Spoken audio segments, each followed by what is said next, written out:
Bursting nitrogen bubbles between bones, also known as cavitation, is a fascinating phenomenon. When you crack your knuckles, you're essentially creating a rapid change in pressure within the joint.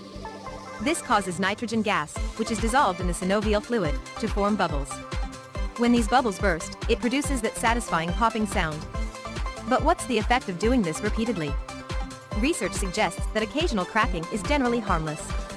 However, excessive cracking might lead to joint irritation or inflammation over time.